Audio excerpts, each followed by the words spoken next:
Quels sont les 10 mystères les plus intrigants pour l'humanité? D'autres êtres intelligents partagent-ils notre univers? Quand j'ai su que les extraterrestres m'avaient enlevé, j'étais furieuse. Nos âmes survivent-elles à notre mort? En regardant autour de moi, j'ai compris que c'était un fantôme. Que nous soyons croyants, sceptiques ou non-croyants, nous avons tous une opinion. Partez à la découverte des phénomènes étranges, sublimes ou terrifiants. Que sont les 10 plus grands mystères du paranormal? Le mystère nous attire. Tout ce que nous connaissons sur notre planète, nous le devons à notre curiosité naturelle. Pourtant, de nombreuses questions restent encore sans réponse. Une pluie d'objets est tombée du ciel.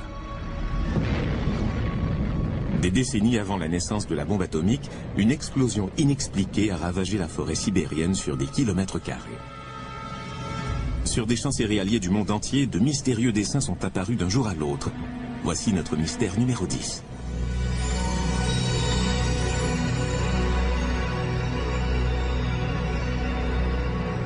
Pendant les années 80, des dessins en forme de cercle ont commencé à apparaître sur des champs en Angleterre. Depuis, plus de 2000 cercles céréaliers aux formes plus ou moins complexes se sont formés au Japon, en Australie, dans l'ex-Union soviétique et aux États-Unis. Personne ne peut confirmer avec exactitude s'ils sont de nature extraterrestre, naturelle ou s'il s'agit de canulars. Les cercles céréaliers d'aujourd'hui sont parfois très élaborés mathématiquement et extrêmement précis. Pour beaucoup, ces caractéristiques éliminent la théorie de la cause naturelle. Se pourrait-il aussi que les hommes n'y soient pour rien? Les formes actuelles sont bien plus complexes que celles d'autrefois. Ces apparitions de cercles céréaliers sont trop impressionnantes pour que les farceurs y jouent un rôle important. On nous a sorti ce même argument tout au long de l'histoire. Les Égyptiens auraient été incapables de produire les merveilles mathématiques que sont les pyramides. Il fallait que les extraterrestres les aident. C'est une véritable forme de racisme, non? Selon les chercheurs en cercles céréaliers, le blé aplati a subi des transformations. Les effets sur la croissance des plantes peuvent se faire sentir pendant des années. Ni vous ni moi n'aurions jamais pu produire un tel effet sur ces plantes. Ce qui se passe indique que nous ne sommes pas seuls dans l'univers. C'est passionnant. Cependant, tout le monde n'est pas aussi enthousiaste. C'est peut-être simplement la façon dont les cercles céréaliers se sont formés qui explique la différence entre la structure des plantes à l'intérieur du cercle et celle des plantes à l'extérieur du cercle. L'explication n'est pas pour autant magique ou extraterrestre. La théorie de l'information suggère qu'il y a de bien meilleures façons de dire aux êtres humains qu'ils ne sont pas seuls que de dessiner de belles formes dans un champ de blé. Les cercles céréaliers sont-ils des blagues ou des traces d'un contact extraterrestre? Certains cercles ont été tracés avec des planches par des farceurs, mais la formation de milliers d'autres reste mystérieuse. Si ce n'est pas un canular, nous devons nous questionner sur notre place par rapport à une intelligence venue d'ailleurs. Ma théorie est que des visiteurs viennent sur cette planète. La science n'a pas encore pris les cercles céréaliers au sérieux. Pourtant, tout le monde peut voir ces messages écrits dans nos champs de blé.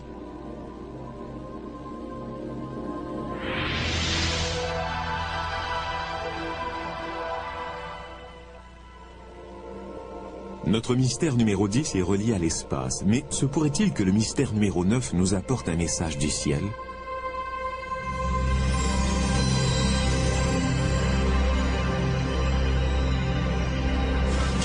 Le 21 septembre 1995, des rapports du monde entier ont fait état de statues hindoues qui buvaient du lait présenté en offrande. Des milliers de gens ont été témoins de ce phénomène. À New Delhi, des millions d'individus ont offert du lait à leurs propres statues. Doit-on parler de miracle ou d'hystérie collective? Contre toute attente, l'Église catholique voit également d'un mauvais œil la plupart des phénomènes prétendument miraculeux. Si la décoloration naturelle d'une vitre prend plus ou moins la forme de la Vierge Marie, les gens deviennent surexcités. L'Église des temps modernes ne donnerait jamais son aval à un tel événement. Parce que l'Église, comme tout le monde, vit dans une époque moderne.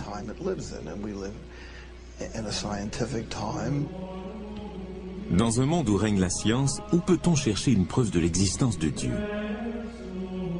L'objet le plus étudié de l'histoire de l'humanité est le suaire de Turin. Beaucoup de gens pensent qu'il s'agit du linceul du Christ mentionné dans la Bible. Nous avons été la première équipe scientifique à pouvoir examiner le suaire en profondeur durant une période de 122 heures en octobre 1978. L'une des premières choses que nous avons découvertes, c'est que contrairement à toutes les autres représentations du Christ à travers l'histoire, celle-ci présentait des taches de sang au niveau des poignets, pas au niveau des paumes.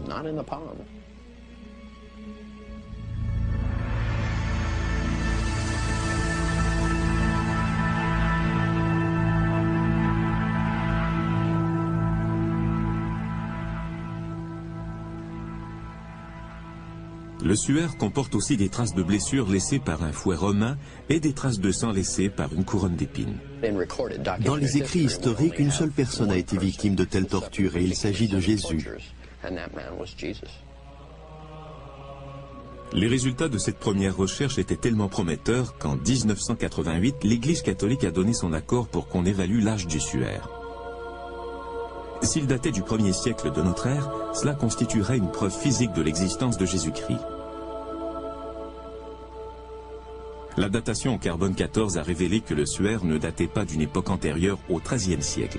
Cela a suffi à certains pour qu'ils considèrent le suaire comme un canular, mais certains facteurs ont remis en question la précision du test scientifique. Le protocole a été modifié à la dernière minute. Plutôt que de tester différentes parties du suaire, un seul test a été effectué. En outre, en 1532, un incendie aurait légèrement brûlé le suaire, ce qui aurait eu pour conséquence de fausser la datation au carbone 14. Cependant, les sceptiques se demandent simplement pourquoi dater le suaire. En se servant de matériaux disponibles à l'époque médiévale, John Echo réussit à produire une réplique convaincante du suaire. Voici une image que j'ai peaufinée. En la photographiant, nous obtenons cet effet qui ressemble énormément au mystérieux visage sur le suaire de Turin. Mais les répliques au pinceau ne sont pas assez convaincantes. Comme je dis toujours, s'il s'agissait d'une peinture, la science l'aurait découvert il y a longtemps. Le suaire est-il le fruit de la science médiévale ou un miracle? À long terme, il n'est pas essentiel d'établir la vérité à propos du suaire. D'un point de vue spirituel, son image est déjà présente. Il s'agit moins d'une question de science que d'une question de foi.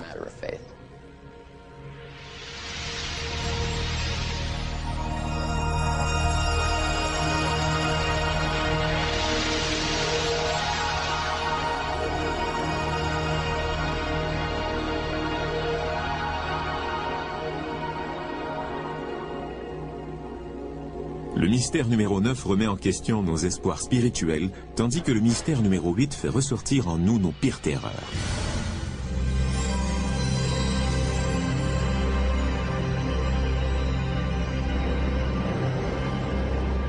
Il est difficile de voir ce qui se passe juste sous la surface du Loch Ness en Écosse, et pourtant 10 000 personnes ont déclaré avoir vu une étrange créature nager dans ces eaux. Bien qu'on ait prouvé qu'une célèbre photo du monstre du Loch Ness était un canular, on a dépensé des millions de dollars pour chercher la créature dans le lac. Jusqu'ici, tout ce qu'on a réussi à prouver, c'est que les sonars y avaient capté des formes ambiguës. On recherche le monstre du Loch Ness depuis 40 ans, mais personne n'a rien trouvé. Le monstre devrait se trouver dans ce petit lac d'Écosse, mais il n'y est pas. Je suis désolé, il n'est pas là. On est arrivé aux mêmes conclusions pour le plus célèbre monstre terrestre. Jusqu'à ce qu'on sorte pour la première fois un gorille de la jungle, on ne prenait pas au sérieux les témoignages des explorateurs africains disant avoir vu de grandes bêtes poilues. Dans ce cas, est-il possible qu'il existe un autre singe mystérieux qui court le monde? Certains disent qu'il pourrait mesurer jusqu'à 3,50 m. Les Indiens d'Amérique parlent de cette créature depuis longtemps dans leur tradition. Ce phénomène ne date pas des années 50 ou 60 quand le mot Bigfoot a commencé à circuler. On parle de singes qui marchent à la verticale non seulement aux États-Unis mais aussi en Chine, en Russie et en Amérique du Sud. Les gens font toujours le même témoignage, quelle que soit leur culture, le contexte socio-économique ou même l'époque à laquelle ils vivent. C'est le genre de preuve anecdotique qui est significative.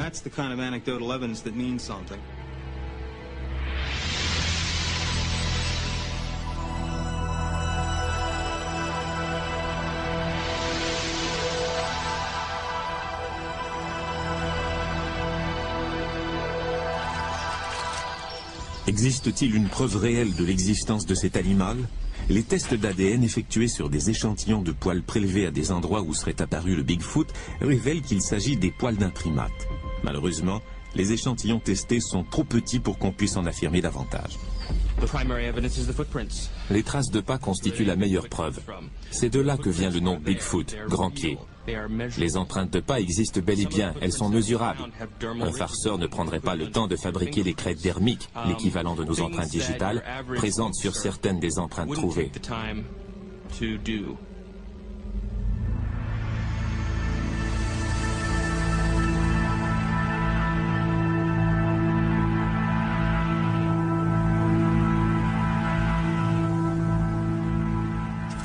Les canulars isolés expliquent-ils le nombre d'empreintes de pas trouvées dans le monde entier?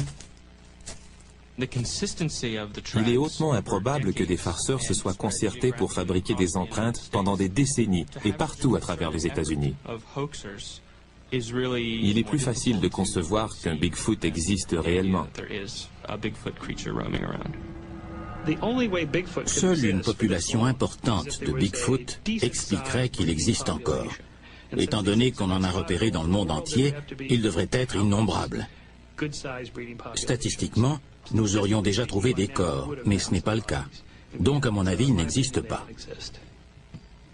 Les carcasses d'ours sont rares à trouver, et pourtant, personne ne doute de leur existence.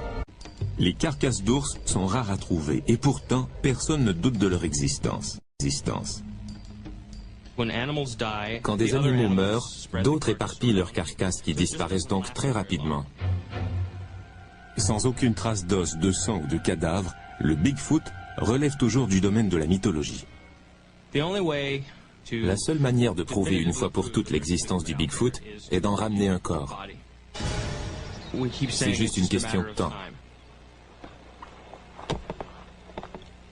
En attendant, les hommes ne peuvent que s'interroger sur l'existence d'un autre primate qui marche à la verticale.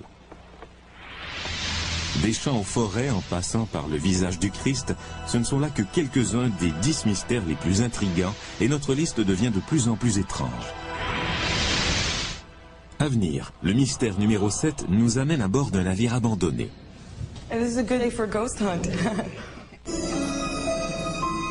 Jusqu'à maintenant, notre liste des mystères les plus intrigants inclut les cercles céréaliers, les miracles et les monstres. Le mystère numéro 7 a un rapport avec le monde des morts.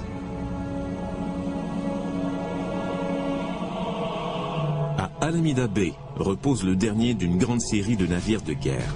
Les seules personnes qui habitent ce bateau abandonné, le USS Hornet, sont les morts qui y retournent pour y passer l'éternité.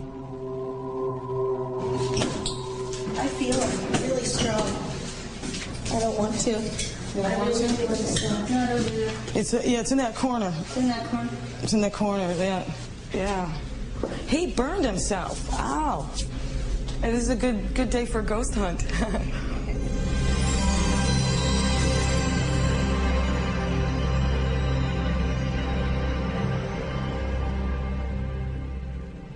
De tout temps, les gens ont vu apparaître les fantômes. Les anciennes civilisations parlaient d'esprits, de gens qui, après leur mort, s'étaient rendus dans un autre monde ou étaient restés coincés dans celui-ci. C'est un phénomène très ancien qui fait partie de l'expérience humaine.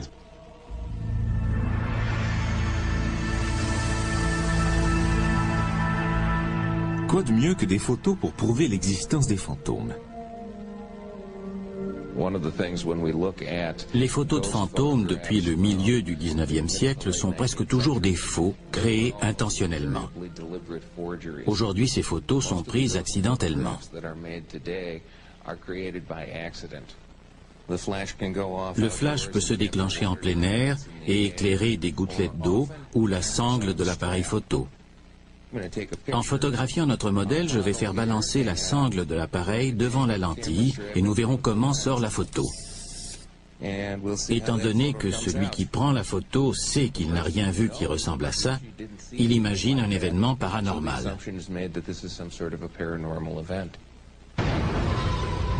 Cependant, que dire des cas où plusieurs personnes déclarent voir le même fantôme? À bord du USS Hornet, 3 personnes disent avoir vu le fantôme du contre-amiral J.J. Clark. I do pick up somebody that is working some was a desk or cabinet or something. Immediately when I came on. En montant à bord, j'ai tout de suite rencontré l'esprit de J.J. Clark, le contre-amiral qui a servi sur le bateau entre 1944 et 1945. Quand j'ai vu l'esprit descendre de l'échelle en dessous de moi, je l'ai regardé droit dans les yeux. Je n'ai pas juste croisé son regard. J'ai vu un homme. Il se tenait debout, les bras le long du corps.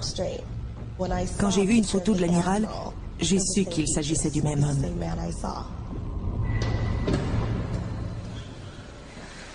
Bingo! Bingo! Mais pourquoi les morts reviendraient-ils de l'au-delà? Il est tout à fait logique que des fantômes apparaissent là où se trouvent des gens, qu'ils retournent à un endroit qu'ils connaissent. Ça revient à dire que les fantômes sont eux aussi des gens morts, mais des gens quand même. Certains croient qu'ils peuvent nous en apprendre.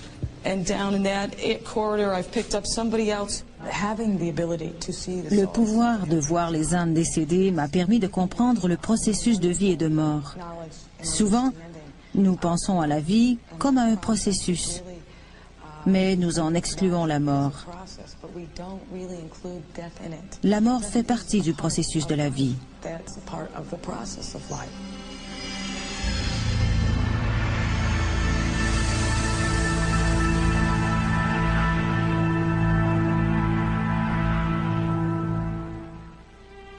Il est peut-être rassurant de croire que nous ne disparaissons pas après notre mort, mais pour ceux qui sont bel et bien vivants, le mystère numéro 6 pourrait les aider à rester en bonne santé.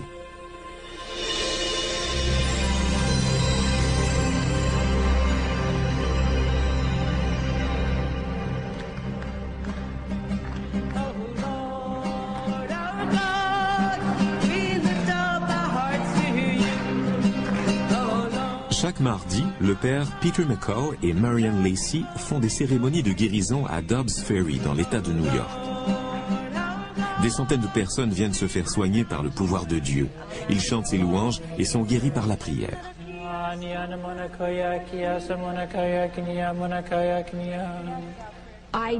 Je sais que ce sont les mains de Dieu qui m'ont guéri. Je ne peux pas l'expliquer autrement. Je sais simplement que c'est vrai.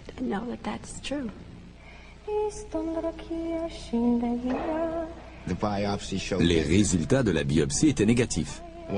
Il n'y avait plus aucun signe de cancer. Est-ce que je crois que c'est un miracle? Absolument. Aujourd'hui, pour canoniser les saints, l'Église catholique ne prend en compte que les miracles par guérison. Ils sont donc vérifiés avec rigueur. Pour attester l'existence d'un miracle par guérison, il doit s'agir d'un symptôme potentiellement mortel, prouvé par des données scientifiques comme les rayons X. La maladie doit être guérie instantanément ou très rapidement, sans aucun traitement médical, sans période de récupération et sans rechute. Notre croyance dans les revenants ou dans les guérisons miraculeuses suffit-elle à vaincre la mort? À venir, notre compte à rebours des 10 mystères les plus intrigants nous fait découvrir des corps qui brûlent tout seuls. Certains ont vu des fantômes s'envoler en fumée, mais qu'en est-il des gens qui prennent feu spontanément? Si je ne l'avais pas vu de mes propres yeux, je n'y croirais pas. Il restait une petite portion d'une jambe et du crâne. Tout le reste avait brûlé.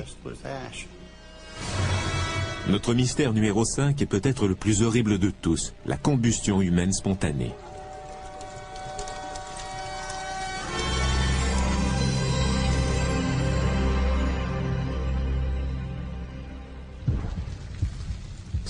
La combustion humaine spontanée est la capacité qu'a le corps à se consumer, à se couvrir d'ampoules ou à se brûler de toute autre manière sans entrer en contact avec du feu. La combustion humaine spontanée est horrible et macabre et, selon la science, impossible. Depuis les premiers cas de combustion humaine spontanée au XVe siècle, on a parfois interprété ce phénomène comme une punition divine.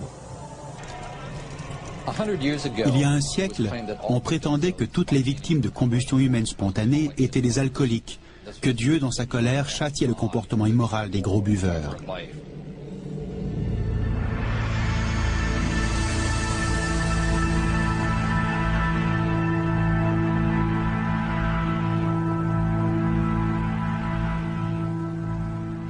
Au XXe siècle, on a rapporté 300 cas de combustion humaine spontanée et tout porte à croire que ce phénomène est à la hausse.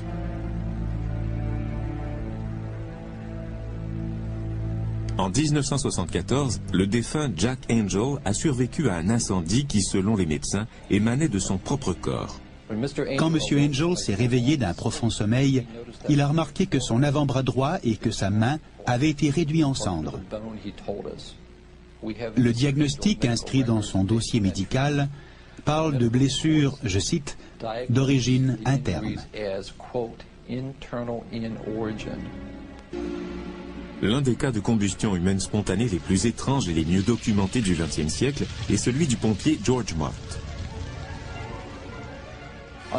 Sur le matelas où M. Mott s'est consumé, on a retrouvé seulement la partie de sa jambe droite en dessous du genou. Il ne restait que des cendres du reste du corps de M. Mott, qui pesait 82 kilos. L'individu lui-même a complètement brûlé, mais pas la maison. Comment est-ce possible? Qu'est-ce qui a pu causer cet incendie et comment un feu peut-il brûler au point de consumer un homme tout en laissant la pièce dans laquelle il se trouve intacte? Nos hommes ont vérifié le système électrique, le fourneau et le chauffage. Nous avons déterminé qu'il ne s'agissait pas d'un suicide, ni d'un homicide. Ça ne peut être qu'une combustion humaine spontanée. Cela fait 25 ans que nous faisons des recherches sur ce phénomène et nous n'avons encore trouvé personne qui aurait vu toutes les preuves et qui pourrait nous expliquer comment ça se produit. La combustion humaine spontanée est l'un des grands mystères auxquels sont confrontés la médecine et l'humanité.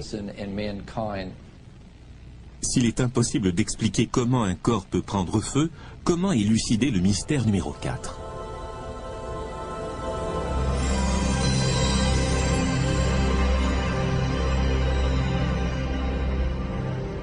La prédiction est une industrie de plusieurs milliards de dollars. 2 tiers des Américains croient à la voyance et 60% pensent avoir vécu des expériences parapsychiques. Les expériences paranormales font l'objet de beaucoup de tâtonnements, mais c'est justement la raison pour laquelle nous voulons faire des tests en laboratoire sur la perception extrasensorielle. L'une des expériences les plus réussies dans nos laboratoires et dans bien d'autres s'appelle l'expérience de Ganzfeld. Dans cette expérience, un expéditeur essaie d'envoyer mentalement une image à un partenaire qui se trouve dans une autre pièce. Le récepteur essaie de trouver la bonne image parmi 4 cartes qu'on lui présente. Les lois de la probabilité font qu'une réponse sur 4 pourrait être la bonne, soit un taux de succès de 25%. Nos résultats nous montrent que 34 à 35% des réponses, et même plus, sont exactes. Ce qui veut dire que le taux de succès de ces sujets ne dépend pas du hasard. Le succès de telles expériences fait que lorsque les États-Unis ont appris durant la guerre froide que les Russes utilisaient des espions extralucides pour s'emparer d'informations et de plans militaires tactiques, ils ont dépensé 20 millions de dollars pour essayer de rattraper leur retard. Le programme Stargate, subventionné par le gouvernement, avait pour but de faire des recherches sur la perception extrasensorielle pour savoir si ça existait vraiment et comment l'armée pourrait l'utiliser pour recueillir des informations d'intérêt national. Nous étions assis devant des bureaux avec seulement du papier et des crayons. Nous recevions nos instructions dans une enveloppe scellée.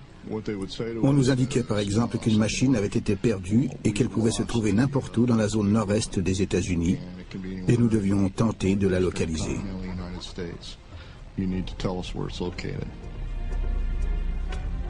Pendant plus de 17 ans, Joe McMoneagle a servi son pays en faisant de la voyance à distance, un terme militaire pour clairvoyance. En 1981, Stargate a fait appel au service de McMoneagle pour localiser le général James Dozier, enlevé en Italie par les Brigades Rouges. McMoneagle a réussi à indiquer le nom d'une rue, l'étage d'un bâtiment et la description de l'état du général. Tous ces détails se sont confirmés lors de la libération de Dozier. Mon niveau de précision dans l'affaire Dozier m'a vraiment surpris. C'est ce qui est étonnant avec la voyance à distance. On ne sait pas à quel point les informations sont précises jusqu'à ce qu'on s'en serve. Beaucoup de théories tentent d'expliquer comment ces informations sont transmises ou reçues, mais personne ne le sait vraiment. Nous ne savons pas comment les informations se rendent d'un point à un autre. Nous appelons cette anomalie perception extrasensorielle. Beaucoup de théories tentent d'expliquer comment ces informations sont transmises ou reçues, mais personne ne le sait vraiment. Nous ne savons pas comment les informations se rendent d'un point à un autre. Nous appelons cette anomalie perception extrasensorielle. Est-ce que j'y crois? Non. Mais est-ce qu'il se passe quelque chose d'intéressant? Absolument. Qu'il s'agisse de combustion humaine spontanée ou de perception extrasensorielle, les 4e et 5e mystères les plus intrigants sont la preuve que nous ne comprenons pas tout ce qui se passe dans notre corps. À venir, les croyants et les sceptiques s'opposent. Sommes-nous seuls dans l'univers? Notre compte à rebours des 10 mystères les plus intrigants comprend déjà les fantômes et la perception extrasensorielle. Si les esprits et les pensées sont capables de voyager dans l'espace, qu'en est-il du mystère numéro 3? Les objets volants non identifiés? Say, have you all had any reports of unknown flying objects over there? No, we haven't. Oh, okay, I was wondering. We supposedly are having quite an invasion over here.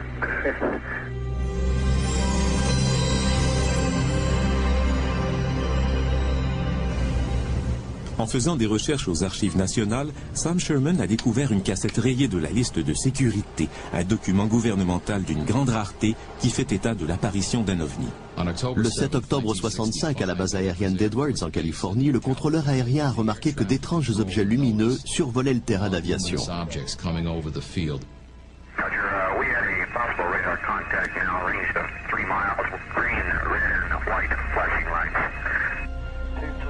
Selon Sherman, ces objets ont été captés au radar à 8 endroits militaires stratégiques de la côte ouest américaine.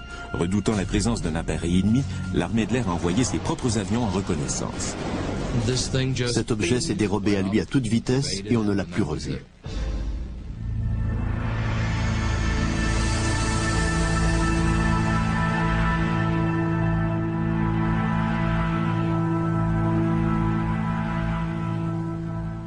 Les apparitions d'objets non identifiés dans le ciel remontent au moins au Moyen Âge. On ne les appelait pas des ovnis ni des soucoupes volantes, mais il s'agissait certainement du même type de phénomène. Si on sait comment et où regarder, on retrouve leur présence à travers l'histoire. Les interprétations humaines du phénomène ovni ont changé au cours des temps. On interprétait les apparitions médiévales comme des signes divins. Les naturalistes du XVIIIe siècle parlaient de gaz et de plasma. Durant la révolution industrielle, on voyait des machines et des avions. Avec l'ère spatiale, sont apparues les soucoupes volantes.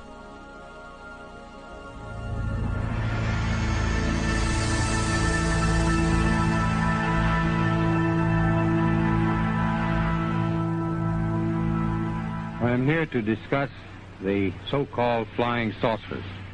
En 1948, les témoignages crédibles d'apparitions d'ovnis étaient tellement nombreux que l'armée de l'air a décidé d'enquêter.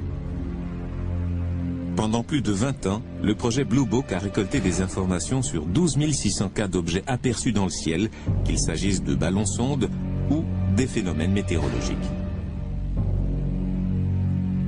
En 1969, on a mis fin au projet par la déclaration suivante. we have, as of date, come to only one firm conclusion, and that is that it does not contain any conceivable threat to the United States. Il est important de distinguer entre deux questions. Existe-t-il des intelligences extraterrestres dans l'univers et sont-elles vraiment venues ici? On signale des dizaines de milliers d'apparitions dans le monde chaque année. Mais pour la plupart d'entre elles, pour ne pas dire pour plus de 90%, il s'agit de phénomènes naturels. Beaucoup de gens ne réalisent même pas que les étoiles bougent pendant la nuit. Les erreurs d'identification sont nombreuses, mais les ufologues affirment que les vaisseaux extraterrestres ont tous des points communs. Ils ne se déplacent pas du tout comme les avions. Ils tournent à angle droit, s'arrêtent d'un seul coup, effectuent des vols stationnaires, montent dans le ciel à la verticale et descendent comme une feuille qui tombe. Nous ne savons pas à quoi ressemble un vaisseau extraterrestre, mais nous savons à quoi ressemblent nos avions.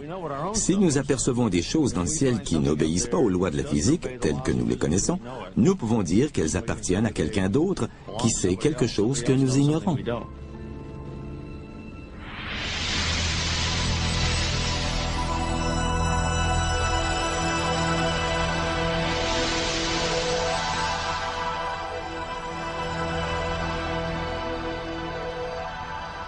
Le 19 septembre 1961, Betty et Barney Hill traversaient le New Hampshire aux environs de minuit lorsqu'ils ont dit avoir repéré une lumière en forme de crêpe avec 2 rangées de fenêtres qui semblaient les suivre.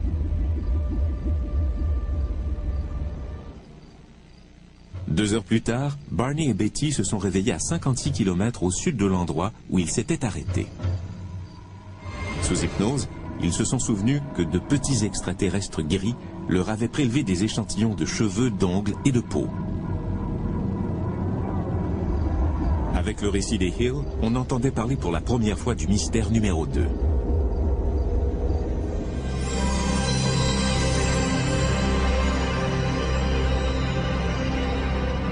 Depuis cette nuit de 1961, des milliers d'autres personnes ont également prétendu avoir été victimes d'enlèvements et d'expériences extraterrestres. Un enlèvement est rapide, efficace et très traumatisant. Très souvent, les souvenirs de cette expérience sont partiellement effacés. La précision des souvenirs ramenés à la conscience grâce à l'hypnose est toutefois mise en question. Il s'agit de faux souvenirs que le thérapeute implante par suggestion dans la mémoire de ses patients. C'est ça l'hypnose, un jeu de rôle imaginaire entre l'hypnotiseur et son sujet. Cependant, les hypnotiseurs pensent être capables de prouver que leur sujet ne se contente pas de suivre l'histoire qu'ils leur suggèrent. Lors d'une session d'hypnose, je pose environ 10 à 20 questions suggestives, des fausses pistes, et personne ne s'est jamais trompé. Étant donné que la plupart des victimes disent avoir été enlevées de nuit dans leur lit, les sceptiques relèguent ce phénomène au rang de paralysie du sommeil. Les gens éprouvent cette drôle de sensation quand ils sont presque endormis, mais encore conscients. Dans cet état, votre corps est paralysé, mais vous êtes encore conscient. Il semblerait que le mécanisme des rêves y joue un rôle. Donc, vous rêvez tout en étant conscient, mais paralysé.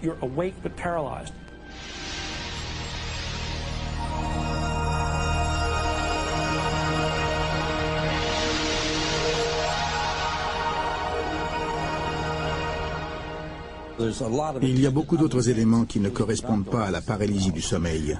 Par exemple, il est déjà arrivé que plusieurs personnes issues d'endroits différents soient emmenées à bord du même vaisseau. Quand elles sont habillées, elles reviennent parfois en portant les vêtements de quelqu'un d'autre, comme cette femme qui portait un survêtement en se couchant et qui s'est réveillée avec la chemise de nuit de quelqu'un d'autre.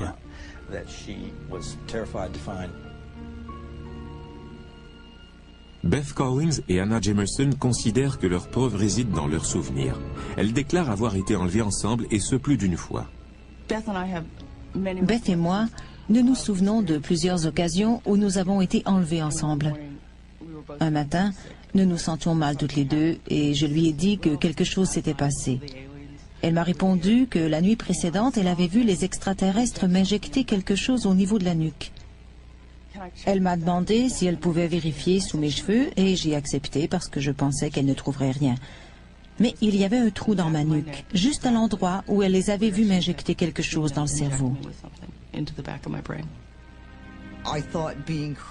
J'aurais préféré être folle plutôt que d'en parler à qui que ce soit, même à Anna. Je ne pouvais pas faire comme si rien ne s'était passé. Mais je ne pouvais pas oublier ce dont je me souvenais. Quand on possède des preuves comme celle-ci, il est très difficile de croire qu'on ne s'est pas vraiment fait enlever. Et je sais qu'il m'enlève régulièrement. Après avoir étudié tellement de cas et avoir vu tellement de traumatismes et de preuves physiques, j'ai répondu à quelqu'un qui me demandait si j'y croyais vraiment que je ne pouvais malheureusement plus me permettre le luxe de douter. Des étranges vaisseaux spatiaux aux enlèvements par des extraterrestres, les deuxième et troisième mystères les plus intrigants prouvent que nous sommes fascinés par les êtres venant d'un autre monde. Du tréfonds de notre esprit jusqu'à l'espace infini, le débat qui fait rage entre les croyants et les sceptiques nous mène vers le mystère ultime. Notre naissance marque le début d'un processus qui nous mènera à notre décès. Le concept d'une vie après la mort est le principe fondateur de toutes les grandes religions. Cependant, il reste à élucider le mystère le plus intrigant de tous. Existe-t-il une preuve de la vie après la mort ?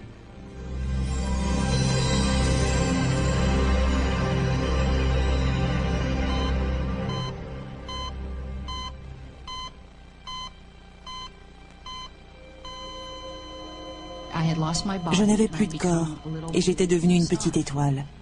À ce moment-là, j'avais l'impression que ce qui m'arrivait était tout à fait normal. J'étais contente de voir que je n'avais plus de corps, que j'en étais libérée. C'était comme dans Star Trek, quand ils volent à une vitesse hyper exponentielle et qu'ils voient toutes les lumières défiler devant eux. Je voyageais à des millions de kilomètres à l'heure. Chaque culture a sa propre conception de l'au-delà. Mais comment se fait-il que nous croyons à l'existence d'un monde après la mort? Depuis au moins un siècle, on s'intéresse à la vie après la mort, aux visites que nous rendent les défunts et à la communication avec les esprits.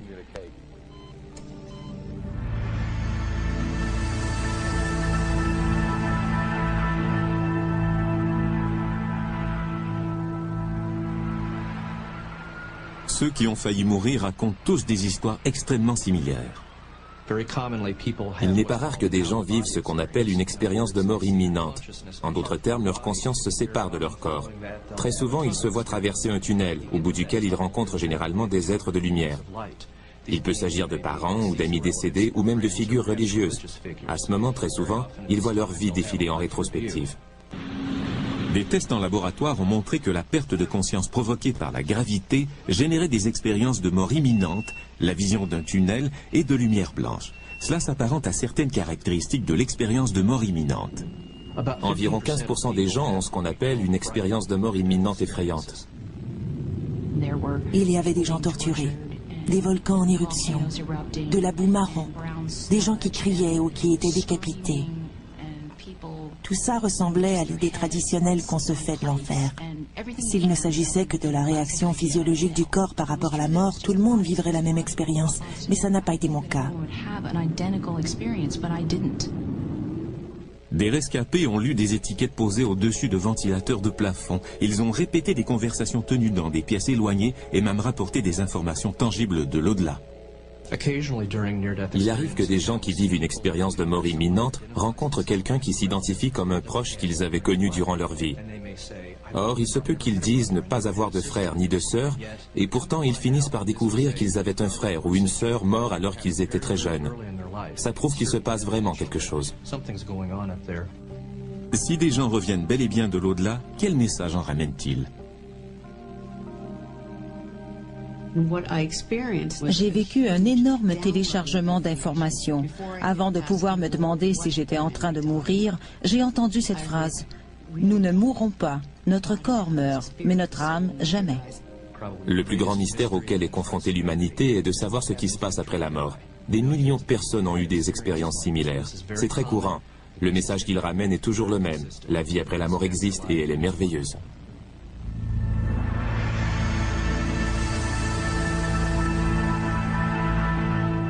Y a-t-il une vie au bout du tunnel? Cette question ultime met fin à notre compte à rebours des 10 mystères les plus intrigants de l'humanité. L'esprit humain a besoin de créer un monde ordonné et gouverné par des règles indiscutables. Pourtant, les réponses aux grands mystères du monde continuent à nous échapper. Nous en avons appris plus sur la Terre et le cosmos depuis 25 ans que durant toute l'histoire de l'humanité. Pourtant, plus nous avançons, plus le monde nous semble mystérieux. Plus nos connaissances scientifiques augmentent, plus nous entrons en contact avec l'inconnu. Ce sera toujours le cas, de plus en plus. Nous ne connaîtrons jamais tout.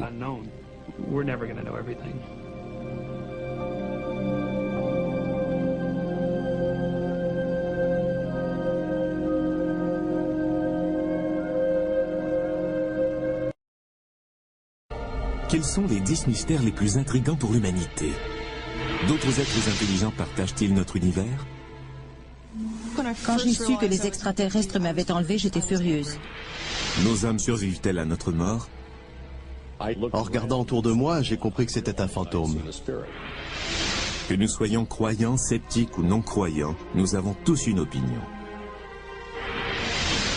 Partez à la découverte des phénomènes étranges, sublimes ou terrifiants que sont les 10 plus grands mystères du paranormal.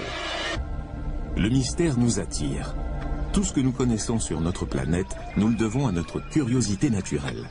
Pourtant, de nombreuses questions restent encore sans réponse. Une pluie d'objets est tombée du ciel. Des décennies avant la naissance de la bombe atomique, une explosion inexpliquée a ravagé la forêt sibérienne sur des kilomètres carrés. Sur des champs céréaliers du monde entier, de mystérieux dessins sont apparus d'un jour à l'autre. Voici notre mystère numéro 10.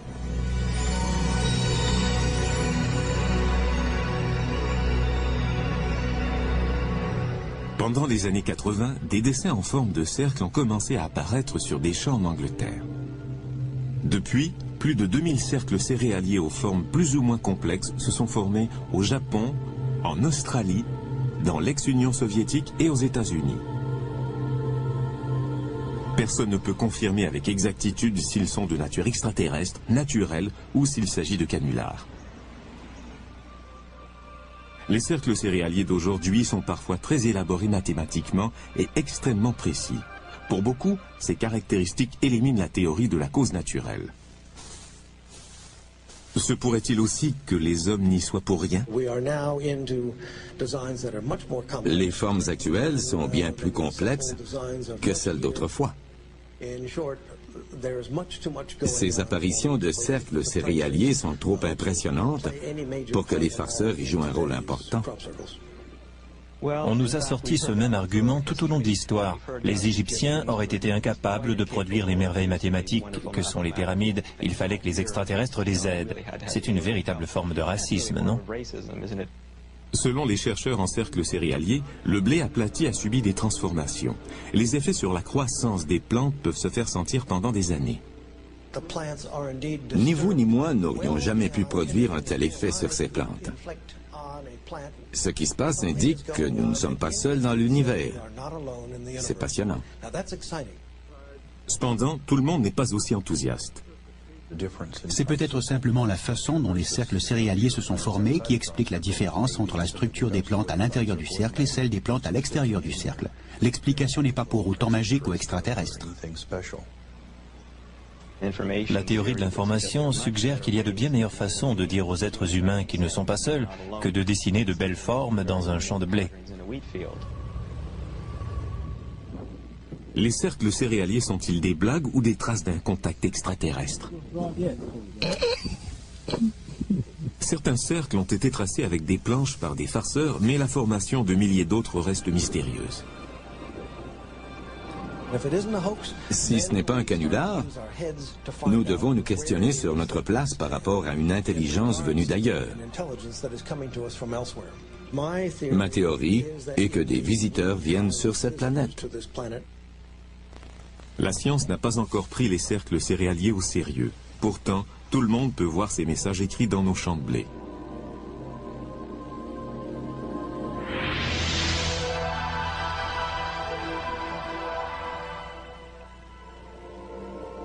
Notre mystère numéro 10 est relié à l'espace, mais se pourrait-il que le mystère numéro 9 nous apporte un message du ciel ?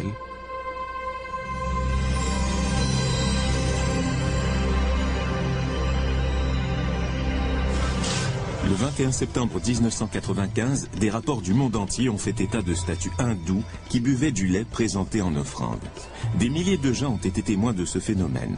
À New Delhi, des millions d'individus ont offert du lait à leur propre statue. Doit-on parler de miracle ou d'hystérie collective? Contre toute attente, l'Église catholique voit également d'un mauvais œil la plupart des phénomènes prétendument miraculeux. Si la décoloration naturelle d'une vitre prend plus ou moins la forme de la Vierge Marie, les gens deviennent surexcités. L'Église des temps modernes ne donnerait jamais son aval à un tel événement. Parce que l'Église, comme tout le monde, vit dans une époque moderne.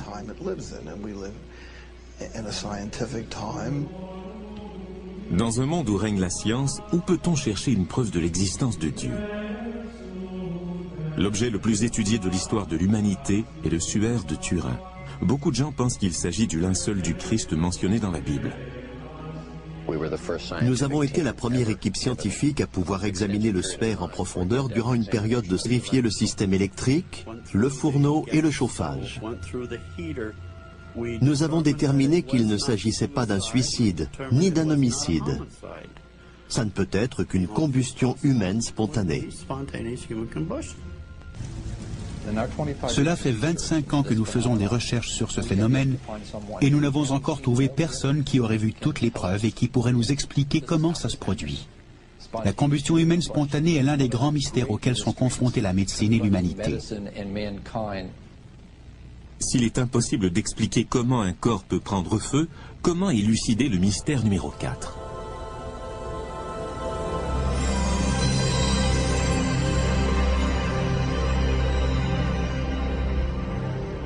La prédiction est une industrie de plusieurs milliards de dollars. 2 tiers des Américains croient à la voyance et 60% pensent avoir vécu des expériences parapsychiques. Les expériences paranormales font l'objet de beaucoup de tâtonnements, mais c'est justement la raison pour laquelle nous voulons faire des tests en laboratoire sur la perception extrasensorielle. L'une des expériences les plus réussies dans nos laboratoires et dans bien d'autres s'appelle l'expérience de Ganzfeld. Dans cette expérience, un expéditeur essaie d'envoyer mentalement une image à un partenaire qui se trouve dans une autre pièce. Le récepteur essaie de trouver la bonne image parmi 4 cartes qu'on lui présente. Les lois de la probabilité font qu'une réponse sur 4 pourrait être la bonne, soit un taux de succès de 25%. Nos résultats nous montrent que 34 à 35% des réponses, et même plus, sont exactes. Ce qui veut dire que le taux de succès de ces sujets ne dépend pas du hasard. Le succès de telles expériences fait que lorsque les États-Unis ont appris durant la guerre froide que les Russes utilisaient des espions extralucides pour s'emparer d'informations et de plans militaires tactiques, ils ont dépensé 20 millions de dollars pour essayer de rattraper leur retard. Le programme Stargate, subventionné par le gouvernement, avait pour but de faire des recherches sur la perception extrasensorielle pour savoir si ça existait vraiment et comment l'armée pourrait l'utiliser pour recueillir des informations d'intérêt national. Nous étions assis devant des bureaux avec seulement du papier et des crayons. Nous recevions nos instructions dans une enveloppe scellée. On nous indiquait par exemple qu'une machine avait été perdue et qu'elle pouvait se trouver n'importe où dans la zone nord-est des États-Unis et nous devions tenter de la localiser.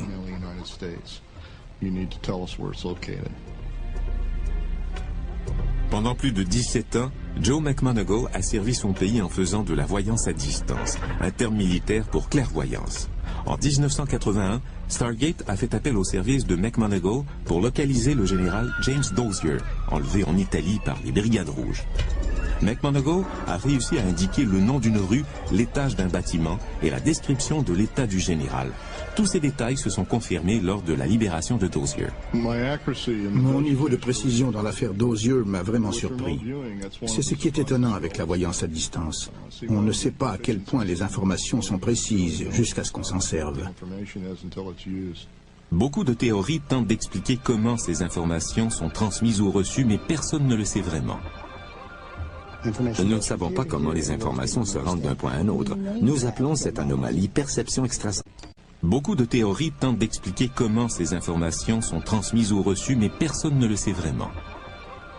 Nous ne savons pas comment les informations se rendent d'un point à un autre. Nous appelons cette anomalie perception extrasensorielle. Est-ce que j'y crois? Non. Mais est-ce qu'il se passe quelque chose d'intéressant? Absolument.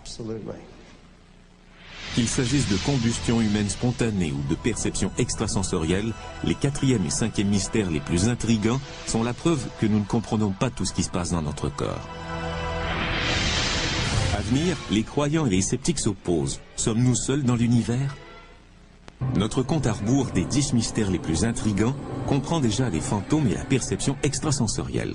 Si les esprits et les pensées sont capables de voyager dans l'espace, qu'en est-il du mystère numéro 3? Les objets volants non identifiés? Have you all had any reports of unknown flying objects over there? No, we haven't. Oh, okay, I was wondering. We supposedly are having quite an invasion over here.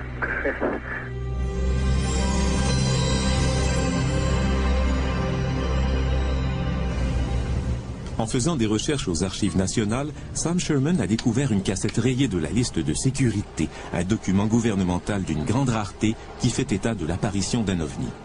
Le 7 octobre 65, à la base aérienne d'Edwards en Californie, le contrôleur aérien a remarqué que d'étranges objets lumineux survolaient le terrain d'aviation.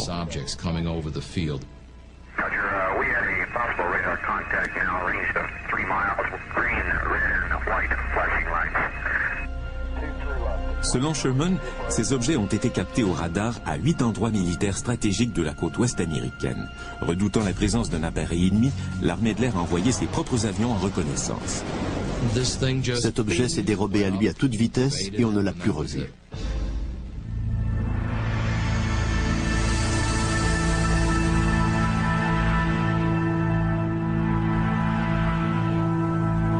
« 122 heures, en octobre 1978.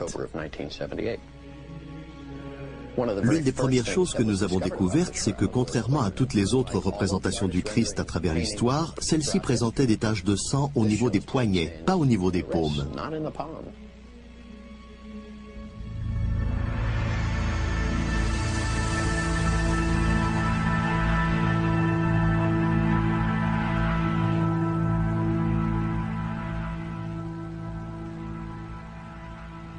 Le suaire comporte aussi des traces de blessures laissées par un fouet romain et des traces de sang laissées par une couronne d'épines.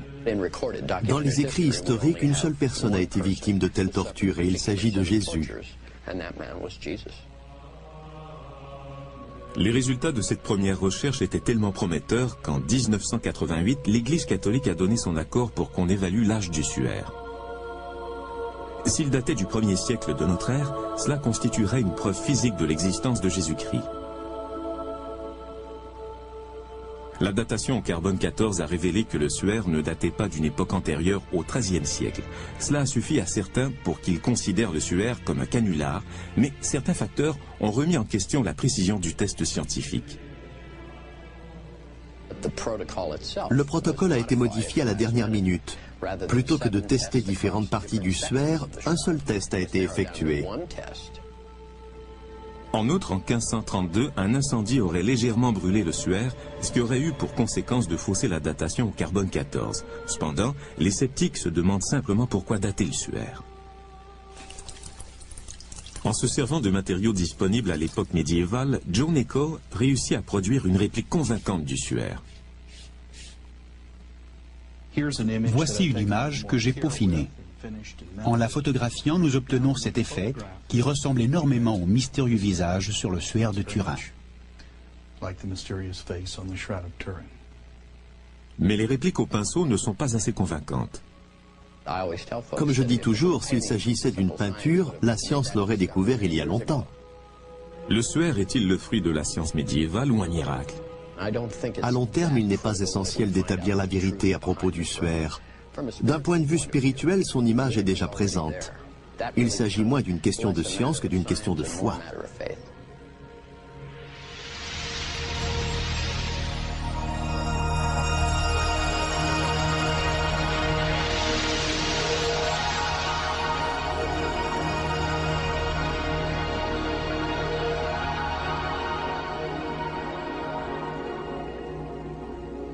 Le mystère numéro 9 remet en question nos espoirs spirituels, tandis que le mystère numéro 8 fait ressortir en nous nos pires terreurs.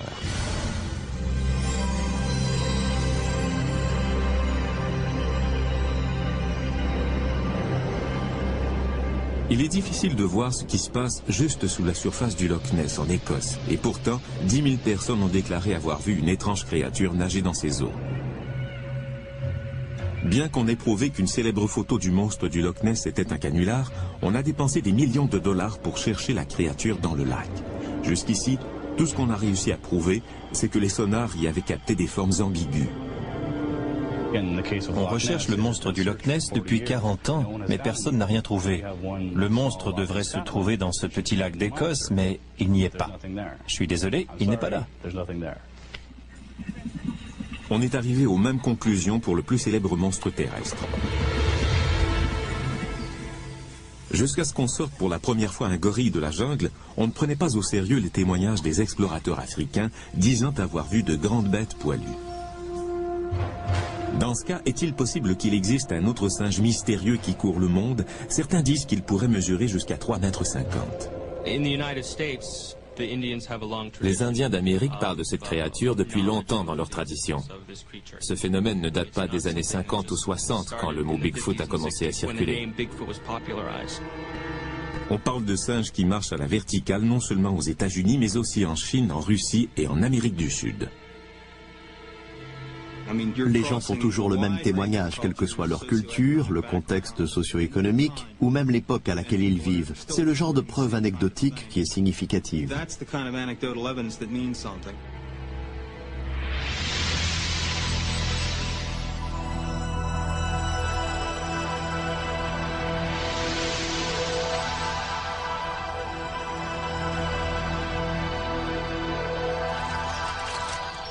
Existe-t-il une preuve réelle de l'existence de cet animal? Les tests d'ADN effectués sur des échantillons de poils prélevés à des endroits où serait apparu le Bigfoot révèlent qu'il s'agit des poils d'un primate. Malheureusement, les échantillons testés sont trop petits pour qu'on puisse en affirmer davantage. Les traces de pas constituent la meilleure preuve. C'est de là que vient le nom Bigfoot, grand pied. Les empreintes de pas existent bel et bien, elles sont mesurables. Un farceur ne prendrait pas le temps de fabriquer les crêtes dermiques, l'équivalent de nos empreintes digitales, présentes sur certaines des empreintes trouvées. Le pouvoir de voir les âmes décédées m'a permis de comprendre le processus de vie et de mort.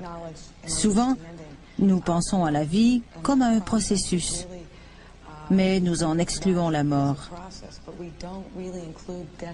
La mort fait partie du processus de la vie.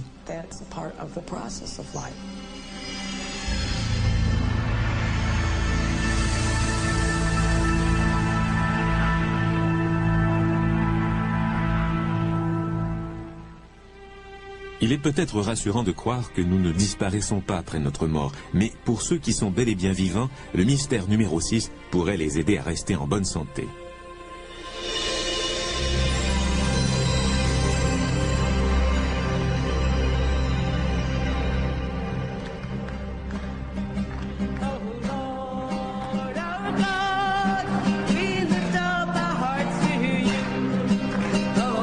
Chaque mardi, le père Peter McCall et Marianne Lacey font des cérémonies de guérison à Dobbs Ferry, dans l'État de New York.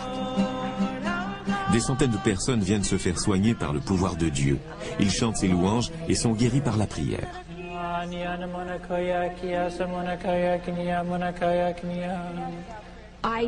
Je sais que ce sont les mains de Dieu qui m'ont guéri.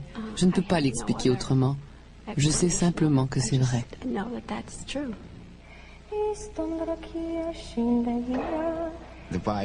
Les résultats de la biopsie étaient négatifs.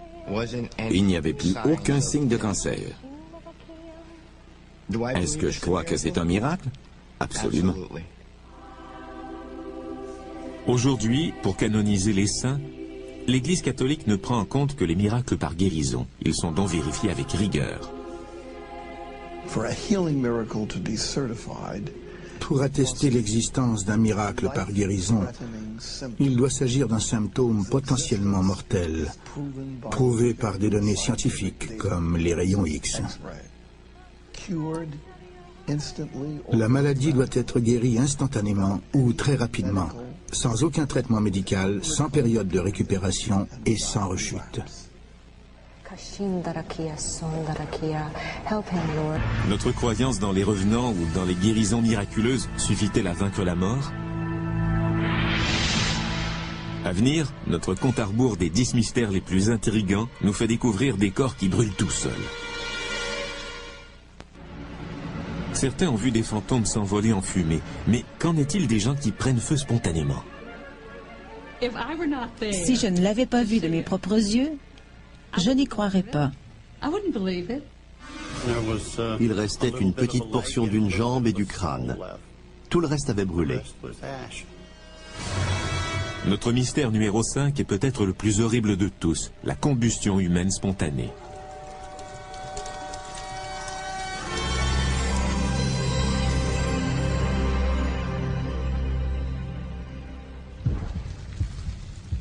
La combustion humaine spontanée est la capacité qu'a le corps à se consumer, à se couvrir d'ampoules ou à se brûler de toute autre manière sans entrer en contact avec du feu. La combustion humaine spontanée est horrible et macabre et, selon la science, impossible. Depuis les premiers cas de combustion humaine spontanée au XVe siècle, on a parfois interprété ce phénomène comme une punition divine. Il y a un siècle, on prétendait que toutes les victimes de combustion humaine spontanée étaient des alcooliques, que Dieu, dans sa colère, châtiait le comportement immoral des gros buveurs.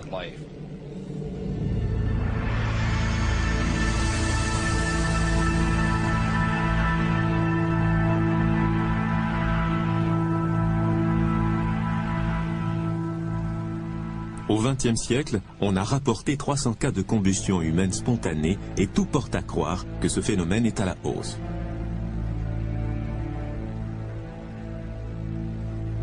En 1974, le défunt Jack Angel a survécu à un incendie qui, selon les médecins, émanait de son propre corps. Quand M. Angel s'est réveillé d'un profond sommeil, il a remarqué que son avant-bras droit et que sa main avaient été réduits en cendres. Le diagnostic inscrit dans son dossier médical parle de blessures, je cite, d'origine interne. L'un des cas de combustion humaine spontanée les plus étranges et les mieux documentés du XXe siècle est celui du pompier George Mott. Sur le matelas où M. Mott s'est consumé, on a retrouvé seulement la partie de sa jambe droite en dessous du genou. Il ne restait que des cendres du reste du corps de M. Mott, qui pesait 82 kilos.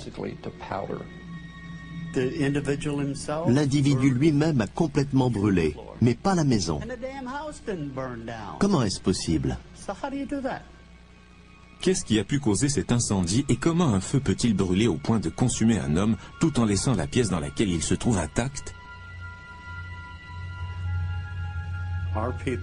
Nos hommes ont vécu.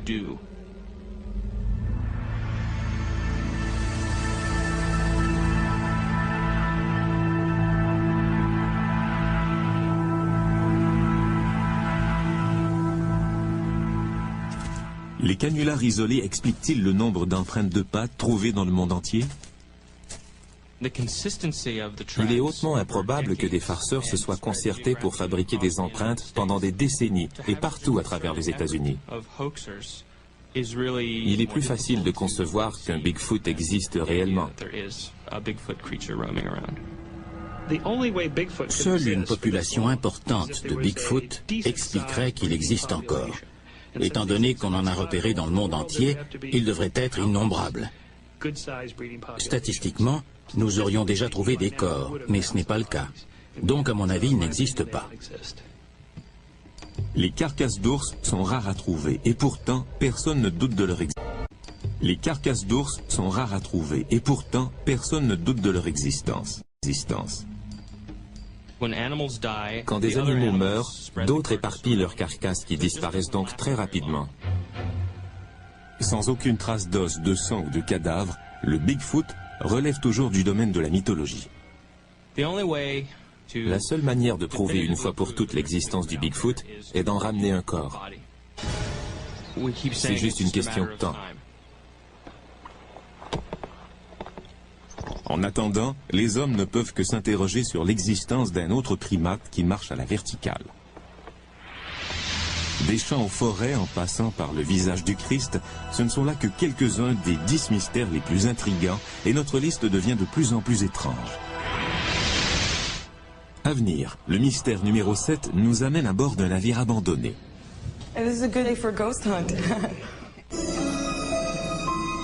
Jusqu'à maintenant, notre liste des mystères les plus intrigants inclut les cercles céréaliers, les miracles et les monstres. Le mystère numéro 7 a un rapport avec le monde des morts. À Alameda Bay repose le dernier d'une grande série de navires de guerre. Les seules personnes qui habitent ce bateau abandonné, le USS Hornet, sont les morts qui y retournent pour y passer l'éternité.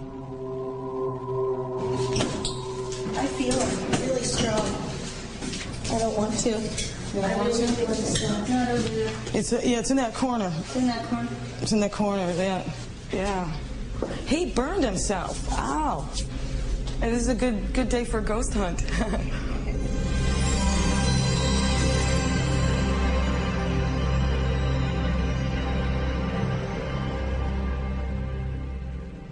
De tout temps, les gens ont vu apparaître les fantômes. Les anciennes civilisations parlaient d'esprits, de gens qui, après leur mort, s'étaient rendus dans un autre monde ou étaient restés coincés dans celui-ci. C'est un phénomène très ancien qui fait partie de l'expérience humaine.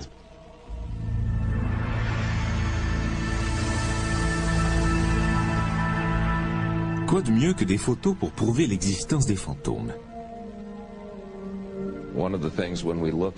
Les photos de fantômes depuis le milieu du 19e siècle sont presque toujours des faux, créés intentionnellement.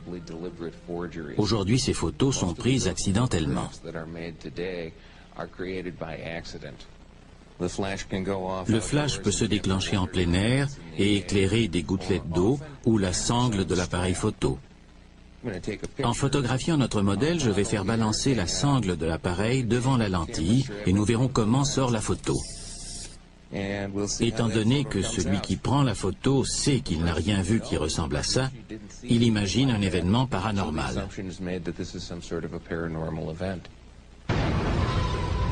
Cependant, que dire des cas où plusieurs personnes déclarent voir le même fantôme?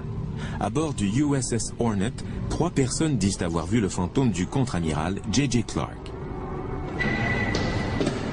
I do pick up somebody that is working some was a desk or cabinet or something.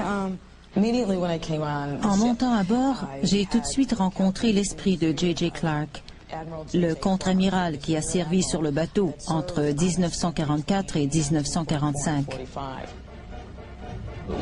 Quand j'ai vu l'esprit descendre de l'échelle en dessous de moi, je l'ai regardé droit dans les yeux. Je n'ai pas juste croisé son regard.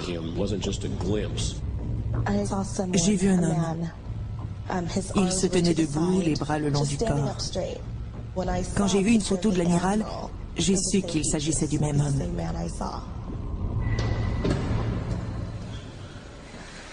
Bingo! Bingo! Mais pourquoi les morts reviendraient-ils de l'au-delà? Il est tout à fait logique que des fantômes apparaissent là où se trouvent des gens, qu'ils retournent à un endroit qu'ils connaissent. Ça revient à dire que les fantômes sont eux aussi des gens morts, mais des gens quand même. Certains croient qu'ils peuvent nous en apprendre. And down in that corridor, I've picked up somebody else having the ability to. Pendant plus de 17 ans, Joe McMoneagle a servi son pays en faisant de la voyance à distance, un terme militaire pour clairvoyance. En 1981, Stargate a fait appel au service de McMoneagle pour localiser le général James Dozier, enlevé en Italie par les Brigades Rouges. McMoneagle a réussi à indiquer le nom d'une rue, l'étage d'un bâtiment et la description de l'état du général. Tous ces détails se sont confirmés lors de la libération de Dozier. Mon niveau de précision dans l'affaire Dozier m'a vraiment surpris. C'est ce qui est étonnant avec la voyance à distance. On ne sait pas à quel point les informations sont précises jusqu'à ce qu'on s'en serve. Beaucoup de théories tentent d'expliquer comment ces informations sont transmises ou reçues, mais personne ne le sait vraiment. Nous ne savons pas comment les informations se rendent d'un point à un autre. Nous appelons cette anomalie perception extrasensorielle. Beaucoup de théories tentent d'expliquer comment ces informations sont transmises ou reçues, mais personne ne le sait vraiment. Nous ne savons pas comment les informations se rendent d'un point à un autre. Nous appelons cette anomalie perception extrasensorielle. Est-ce que j'y crois? Non. Mais est-ce qu'il se passe quelque chose d'intéressant? Absolument. Qu'il s'agisse de combustion humaine spontanée ou de perception extrasensorielle, les 4e et 5e mystères les plus intrigants sont la preuve que nous ne comprenons pas tout ce qui se passe dans notre corps. À venir, les croyants et les sceptiques s'opposent. Sommes-nous seuls dans l'univers? Notre compte à rebours des 10 mystères les plus intrigants comprend déjà les fantômes et la perception extrasensorielle. Si les esprits et les pensées sont capables de voyager dans l'espace, qu'en est-il du mystère numéro 3, les objets volants non identifiés? Have you all had any reports of unknown flying objects over there? No, we haven't. Oh, okay, I was wondering. We supposedly are having quite an invasion over here.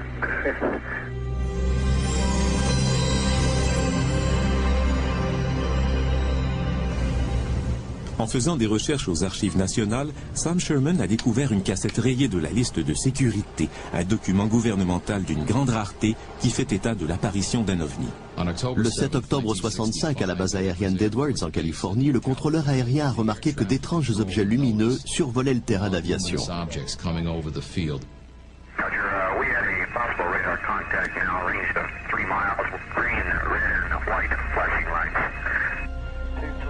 Selon Sherman, ces objets ont été captés au radar à 8 endroits militaires stratégiques de la côte ouest américaine. Redoutant la présence d'un appareil ennemi, l'armée de l'air a envoyé ses propres avions en reconnaissance. Cet objet s'est dérobé à lui à toute vitesse et on ne l'a plus revu.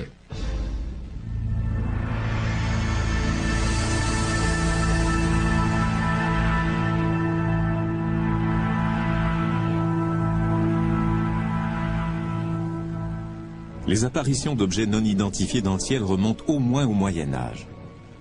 On ne les appelait pas des ovnis ni des soucoupes volantes, mais il s'agissait certainement du même type de phénomène. Si on sait comment et où regarder, on retrouve leur présence à travers l'histoire. Les interprétations humaines du phénomène ovni ont changé au cours des temps. On interprétait les apparitions médiévales comme des signes divins.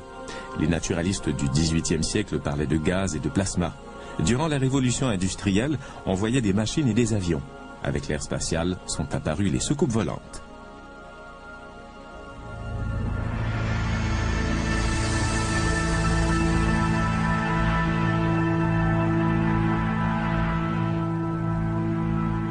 I'm here to discuss the so-called flying saucers.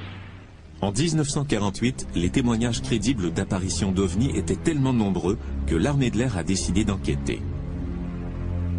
Pendant plus de 20 ans, le projet Blue Book a récolté des informations sur 12 600 cas d'objets aperçus dans le ciel, qu'il s'agisse de ballons-sondes ou des phénomènes météorologiques.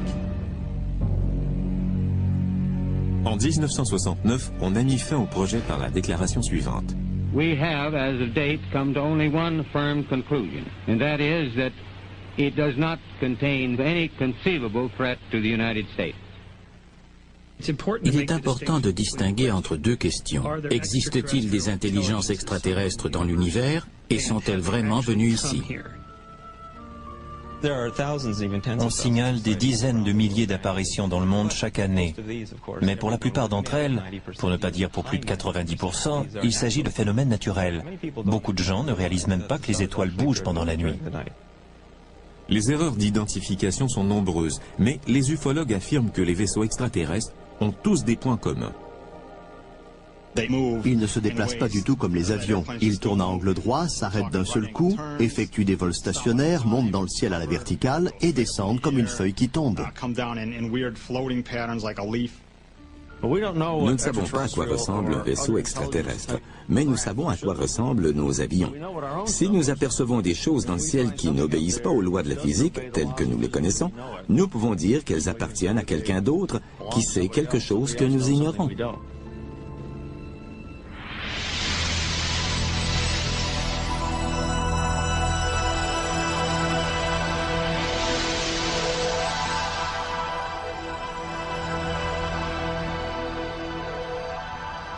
Le 19 septembre 1961, Betty et Barney Hill traversaient le New Hampshire aux environs de minuit lorsqu'ils ont dit avoir repéré une lumière en forme de crêpe avec 2 rangées de fenêtres qui semblaient les suivre.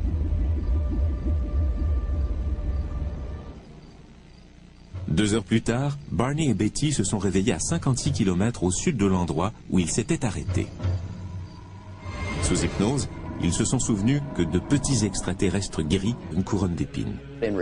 Dans les écrits historiques, une seule personne a été victime de telles tortures et il s'agit de Jésus. Les résultats de cette première recherche étaient tellement prometteurs qu'en 1988, l'Église catholique a donné son accord pour qu'on évalue l'âge du suaire. S'il datait du 1er siècle de notre ère, cela constituerait une preuve physique de l'existence de Jésus-Christ. La datation au carbone 14 a révélé que le suaire ne datait pas d'une époque antérieure au XIIIe siècle. Cela a suffi à certains pour qu'ils considèrent le suaire comme un canular, mais certains facteurs ont remis en question la précision du test scientifique. Le protocole a été modifié à la dernière minute. Plutôt que de tester différentes parties du suaire, un seul test a été effectué. En outre, en 1532, un incendie aurait légèrement brûlé le suaire, ce qui aurait eu pour conséquence de fausser la datation au carbone 14. Cependant, les sceptiques se demandent simplement pourquoi dater le suaire. En se servant de matériaux disponibles à l'époque médiévale, Joe Nicholl réussit à produire une réplique convaincante du suaire. Voici une image que j'ai peaufinée. En la photographiant, nous obtenons cet effet qui ressemble énormément au mystérieux visage sur le suaire de Turin. Mais les répliques au pinceau ne sont pas assez convaincantes. Comme je dis toujours, s'il s'agissait d'une peinture, la science l'aurait découvert il y a longtemps. Le suaire est-il le fruit de la science médiévale ou un miracle? À long terme, il n'est pas essentiel d'établir la vérité à propos du suaire. D'un point de vue spirituel, son image est déjà présente. Il s'agit moins d'une question de science que d'une question de foi.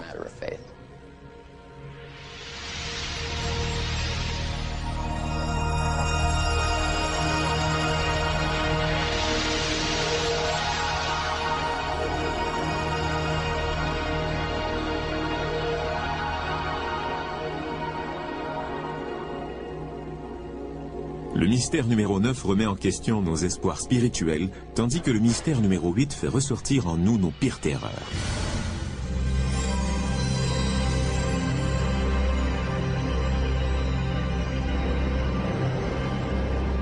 Il est difficile de voir ce qui se passe juste sous la surface du Loch Ness en Écosse, et pourtant 10 000 personnes ont déclaré avoir vu une étrange créature nager dans ces eaux.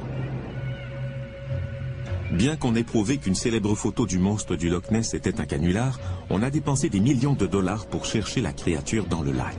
Jusqu'ici, tout ce qu'on a réussi à prouver, c'est que les sonars y avaient capté des formes ambiguës.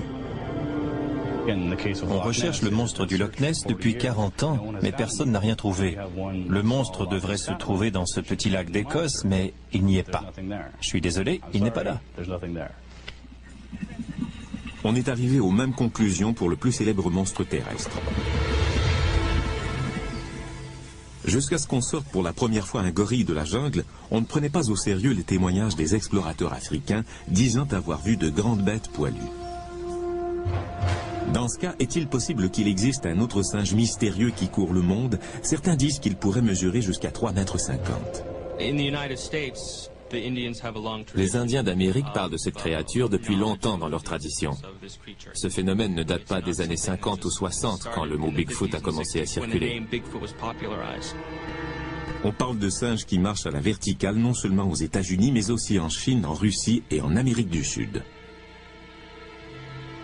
Les gens font toujours le même témoignage, quelle que soit leur culture, le contexte socio-économique ou même l'époque à laquelle ils vivent. C'est le genre de preuve anecdotique qui est significative.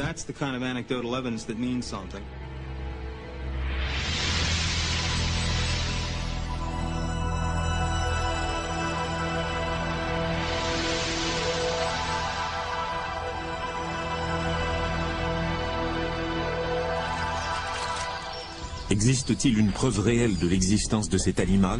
les tests d'ADN effectués sur des échantillons de poils prélevés à des endroits où serait apparu le Bigfoot révèlent qu'il s'agit des poils d'un primate. Malheureusement, les échantillons testés sont trop petits pour qu'on puisse en affirmer davantage. Les traces de pas constituent la meilleure preuve. C'est de là que vient le nom Bigfoot, grand pied. Les empreintes de pas existent bel et bien, elles sont mesurables. Un farceur ne prendrait pas le temps de fabriquer les crêtes dermiques, l'équivalent de nos empreintes digitales, présentes sur certaines des empreintes trouvées.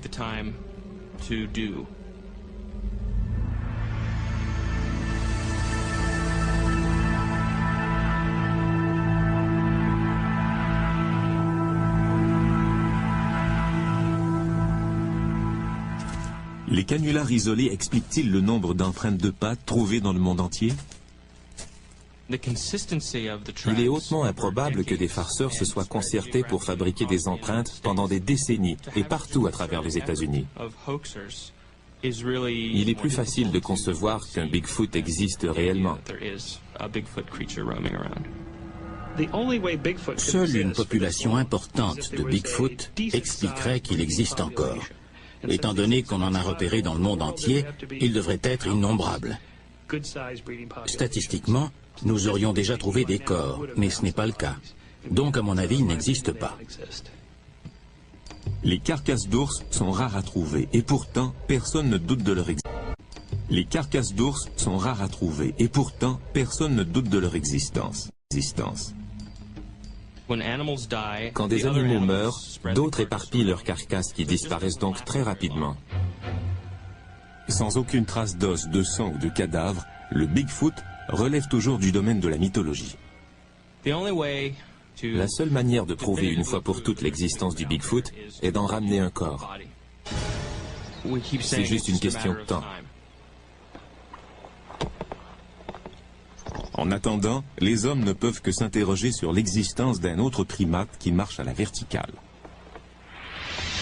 Des champs aux forêts en passant par le visage du Christ, ce ne sont là que quelques-uns des 10 mystères les plus intrigants et notre liste devient de plus en plus étrange. À venir, le mystère numéro 7 nous amène à bord d'un navire abandonné.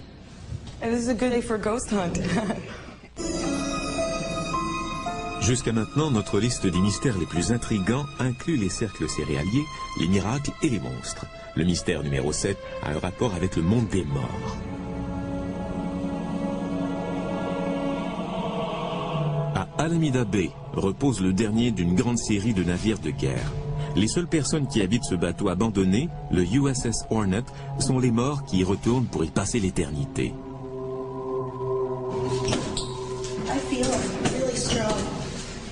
I don't want to. You don't want to? No, I don't do it. It's in that corner. It's in that corner? It's in that corner, yeah. He burned himself. Ow. And this is a good day for a ghost hunt.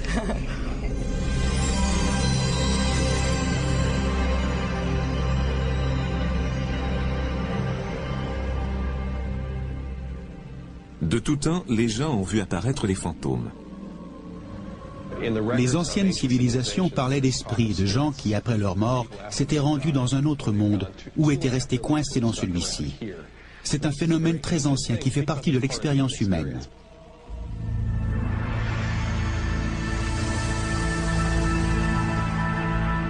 Quoi de mieux que des photos pour prouver l'existence des fantômes? Les photos de fantômes depuis le milieu du 19e siècle sont presque toujours des faux, créés intentionnellement. Aujourd'hui, ces photos sont prises accidentellement. Le flash peut se déclencher en plein air et éclairer des gouttelettes d'eau ou la sangle de l'appareil photo. En photographiant notre modèle, je vais faire balancer la sangle de l'appareil devant la lentille et nous verrons comment sort la photo. Étant donné que celui qui prend la photo sait qu'il n'a rien vu qui ressemble à ça, il imagine un événement paranormal. Cependant, que dire des cas où plusieurs personnes déclarent voir le même fantôme? À bord du USS Hornet, 3 personnes disent avoir vu le fantôme du contre-amiral J.J. Clark. I do pick up somebody that is working some cat.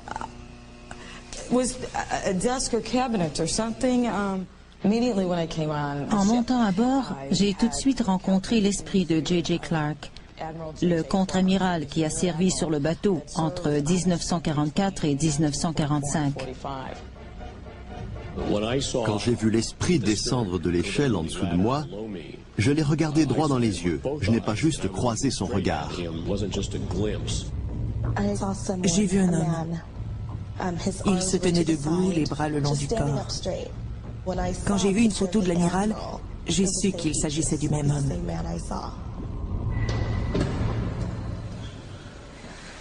Bingo! Bingo! Mais pourquoi les morts reviendraient-ils de l'au-delà? Il est tout à fait logique que des fantômes apparaissent là où se trouvent des gens, qu'ils retournent à un endroit qu'ils connaissent. Ça revient à dire que les fantômes sont eux aussi des gens morts, mais des gens quand même. Certains croient qu'ils peuvent nous en apprendre.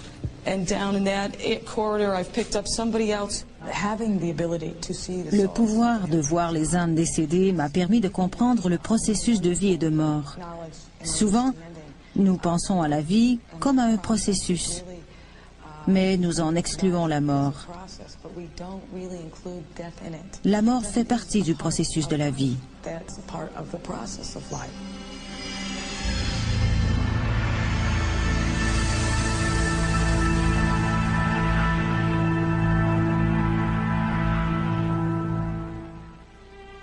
Il est peut-être rassurant de croire que nous ne disparaissons pas après notre mort, mais pour ceux qui sont bel et bien vivants, le mystère numéro 6 pourrait les aider à rester en bonne santé.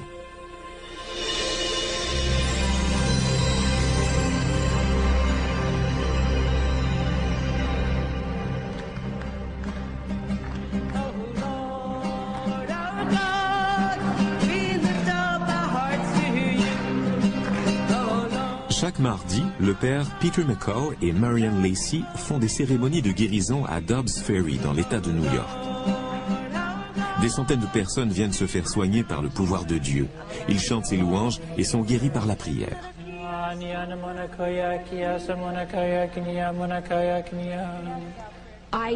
Je sais que ce sont les mains de Dieu qui m'ont guéri.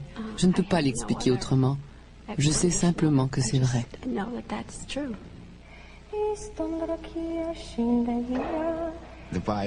Les résultats de la biopsie étaient négatifs. Il n'y avait plus aucun signe de cancer. Est-ce que je crois que c'est un miracle? Absolument. Aujourd'hui, pour canoniser les saints, l'Église catholique ne prend en compte que les miracles par guérison. Ils sont donc vérifiés avec rigueur. Pour attester l'existence d'un miracle par guérison, il doit s'agir d'un symptôme potentiellement mortel, prouvé par des données scientifiques comme les rayons X. La maladie doit être guérie instantanément ou très rapidement, sans aucun traitement médical, sans période de récupération et sans rechute.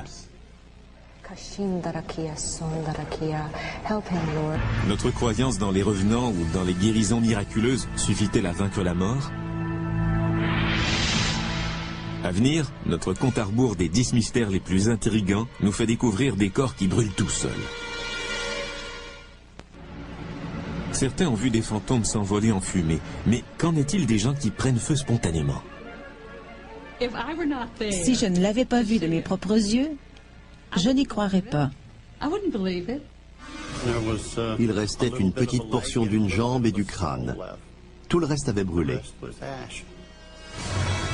Notre mystère numéro 5 est peut-être le plus horrible de tous, la combustion humaine spontanée.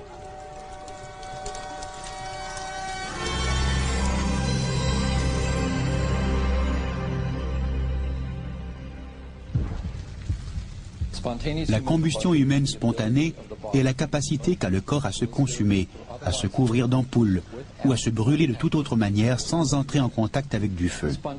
La combustion humaine spontanée est horrible et macabre et, selon la science, impossible. Depuis les premiers cas de combustion humaine spontanée au XVe siècle, on a parfois interprété ce phénomène comme une punition divine. Il y a un siècle, on prétendait que toutes les victimes de combustion humaine spontanée étaient des alcooliques, que Dieu, dans sa colère, châtiait le comportement immoral des gros buveurs.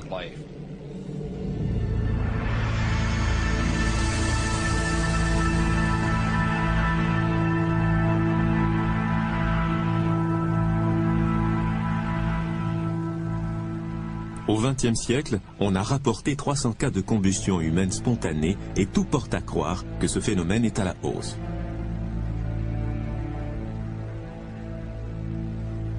En 1974, le défunt Jack Angel a survécu à un incendie qui, selon les médecins, émanait de son propre corps. Quand M. Angel s'est réveillé d'un profond sommeil, il a remarqué que son avant-bras droit et que sa main avaient été réduits en cendres. Le diagnostic inscrit dans son dossier médical parle de blessures, je cite, d'origine interne. L'un des cas de combustion humaine spontanée les plus étranges et les mieux documentés du XXe siècle est celui du pompier George Mott.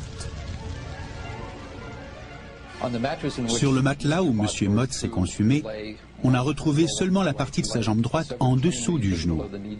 Il ne restait que des cendres du reste du corps de M. Mott, qui pesait 82 kilos. L'individu lui-même a complètement brûlé, mais pas la maison. Comment est-ce possible? Qu'est-ce qui a pu causer cet incendie et comment un feu peut-il brûler au point de consumer un homme tout en laissant la pièce dans laquelle il se trouve intacte? Nos hommes ont vérifié le système électrique, le fourneau et le chauffage. Nous avons déterminé qu'il ne s'agissait pas d'un suicide, ni d'un homicide. Ça ne peut être qu'une combustion humaine spontanée. Cela fait 25 ans que nous faisons des recherches sur ce phénomène et nous n'avons encore trouvé personne qui aurait vu toutes les preuves et qui pourrait nous expliquer comment ça se produit. La combustion humaine spontanée est l'un des grands mystères auxquels sont confrontés la médecine et l'humanité. S'il est impossible d'expliquer comment un corps peut prendre feu, comment élucider le mystère numéro 4?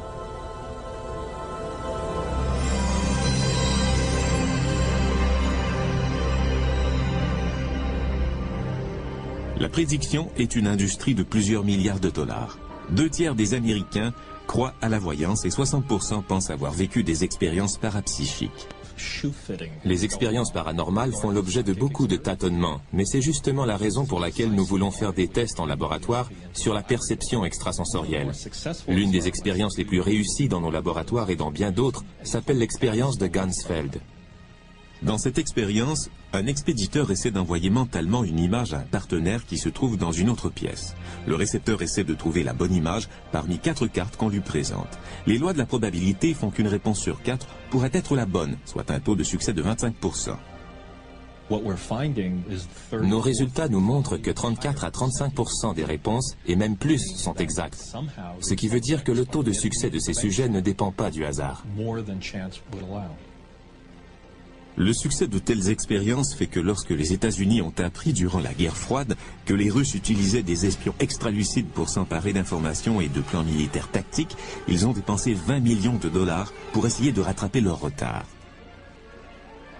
Le programme Stargate, subventionné par le gouvernement, avait pour but de faire des recherches sur la perception extrasensorielle pour savoir si ça existait vraiment et comment l'armée pourrait l'utiliser pour recueillir des informations d'intérêt national. Nous étions assis devant des bureaux avec seulement du papier et des crayons. Nous recevions nos instructions dans une enveloppe scellée. On nous indiquait par exemple qu'une machine avait été perdue et qu'elle pouvait se trouver n'importe où dans la zone nord-est des États-Unis et nous devions tenter de la localiser. Quels sont les 10 mystères les plus intrigants pour l'humanité? D'autres êtres intelligents partagent-ils notre univers? Quand j'ai su que les extraterrestres m'avaient enlevé, j'étais furieuse. Nos âmes survivent-elles à notre mort? En regardant autour de moi, j'ai compris que c'était un fantôme. Que nous soyons croyants, sceptiques ou non croyants, nous avons tous une opinion. Partez à la découverte des phénomènes étranges, sublimes ou terrifiants Que sont les 10 plus grands mystères du paranormal? Le mystère nous attire. Tout ce que nous connaissons sur notre planète, nous le devons à notre curiosité naturelle. Pourtant, de nombreuses questions restent encore sans réponse. Une pluie d'objets est tombée du ciel. Des décennies avant la naissance de la bombe atomique, une explosion inexpliquée a ravagé la forêt sibérienne sur des kilomètres carrés. Sur des champs céréaliers du monde entier, de mystérieux dessins sont apparus d'un jour à l'autre. Voici notre mystère numéro 10.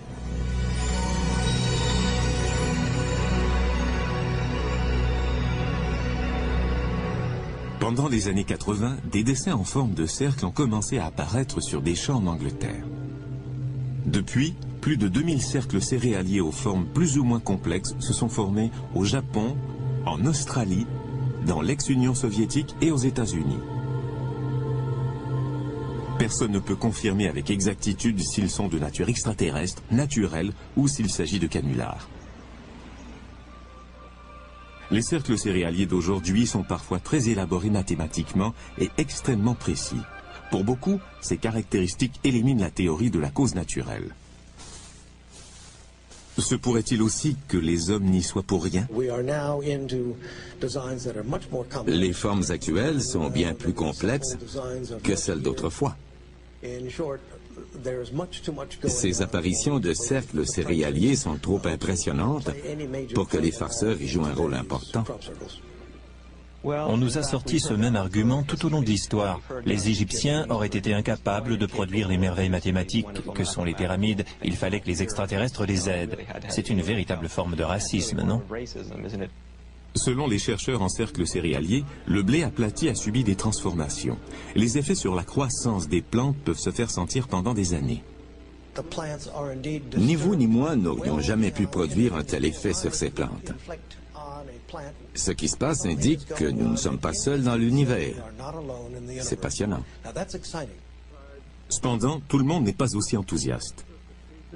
C'est peut-être simplement la façon dont les cercles céréaliers se sont formés qui explique la différence entre la structure des plantes à l'intérieur du cercle et celle des plantes à l'extérieur du cercle.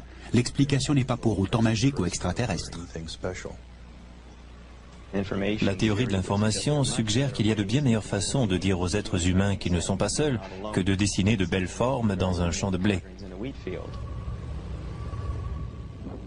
Les cercles céréaliers sont-ils des blagues ou des traces d'un contact extraterrestre? Certains cercles ont été tracés avec des planches par des farceurs, mais la formation de milliers d'autres reste mystérieuse. Si ce n'est pas un canular, nous devons nous questionner sur notre place par rapport à une intelligence venue d'ailleurs. Ma théorie est que des visiteurs viennent sur cette planète. La science n'a pas encore pris les cercles céréaliers au sérieux. Pourtant, tout le monde peut voir ces messages écrits dans nos champs de blé.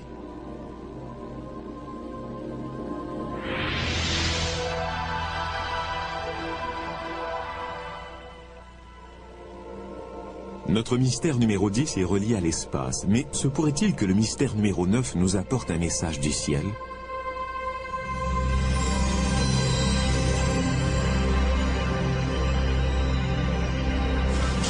Le 21 septembre 1995, des rapports du monde entier ont fait état de statues hindous qui buvaient du lait présenté en offrande. Des milliers de gens ont été témoins de ce phénomène. À New Delhi, des millions d'individus ont offert du lait à leurs propres statues. Doit-on parler de miracle ou d'hystérie collective? Contre toute attente, l'Église catholique voit également d'un mauvais œil la plupart des phénomènes prétendument miraculeux. Si la décoloration naturelle d'une vitre prend plus ou moins la forme de la Vierge Marie, les gens deviennent surexcités. L'Église des temps modernes ne donnerait jamais son aval à un tel événement. Parce que l'Église, comme tout le monde, vit dans une époque moderne.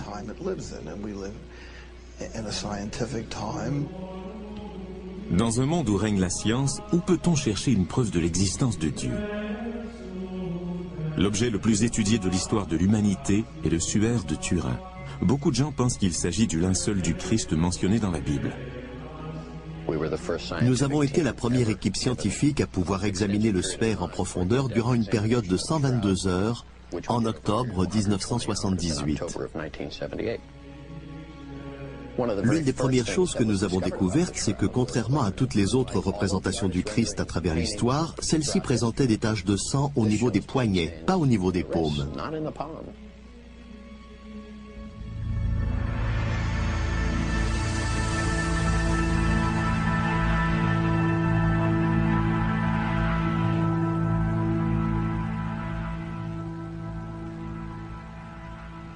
Le suaire comporte aussi des traces de blessures laissées par un fouet romain et des traces de sang laissées par